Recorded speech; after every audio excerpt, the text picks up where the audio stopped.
We know that validation is both a crucial component of a training organisation's continuous improvement system, as well as a legal requirement for RTOs delivering accredited training. So let's look at how to run a validation session by using the first of our assessment tasks as the basis.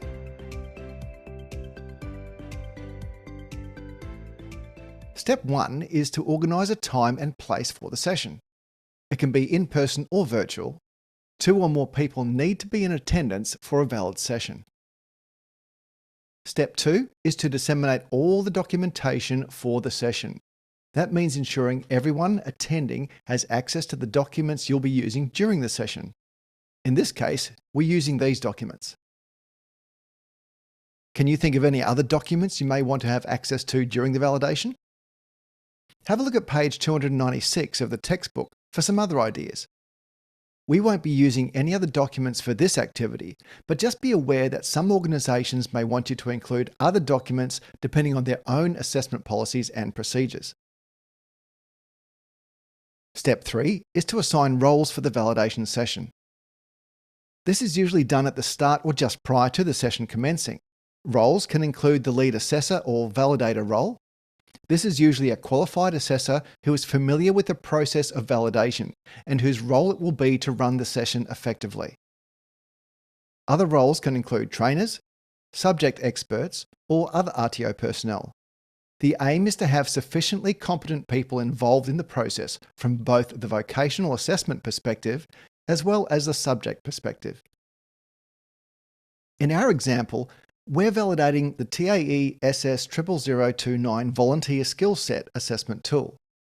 The reasons for this include that the 2 units of competency should be familiar to you from the TAE delivery cluster, and therefore you can serve as a subject expert having just completed your training in these units. Or, if you're updating your qualification, these units will also form part of your existing skills and knowledge. Step 4 is to check that your validation session is ready to use, by ensuring that all the fields are filled out and everyone attending the session has been recorded on the document, and that everyone has read through the assessment tools, including the training and assessment strategy, so they are prepared for the meeting session.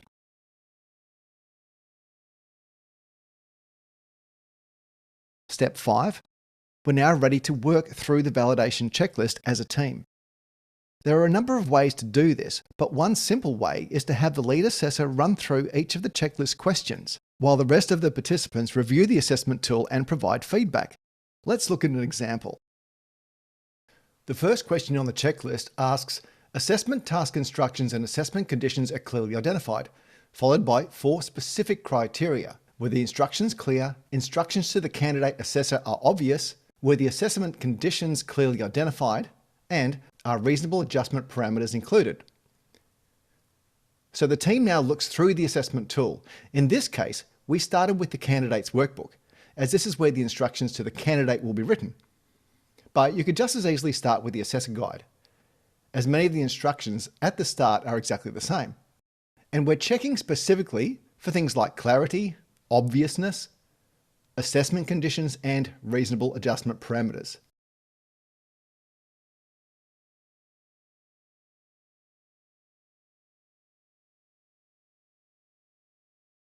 So here you can see some reference to words that might not be familiar to some people, so that could reduce the clarity of the instruction.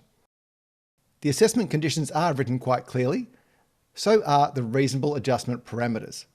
So what we do now is we go back to our assessment checklist and answer it the following way. Were the instructions clear?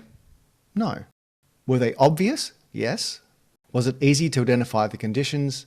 And are reasonable adjustment parameters included? Yes.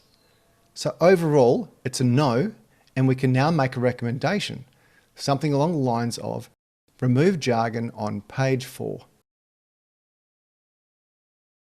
Step 6 is to complete the validation activity review template and process the documentation within your training organisation. In this assessment activity, it simply means upload the completed documents to your learning management system, Moodle. In the real world, this might include sending the completed validation to the instructional design team to review any documentation, recommendations, and make improvements. Or maybe just have the assessor make the changes, update the version numbers, and store the documents appropriately. So that's conducting a validation.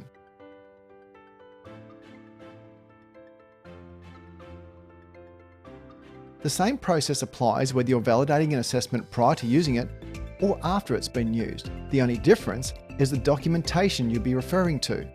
When conducting a validation after use, you'll have access to student samples and samples of results from different assessors. You can imagine the extra information this will provide to you to improve the assessment tool. For now, good luck with your assessment validations, and we'll see you again soon.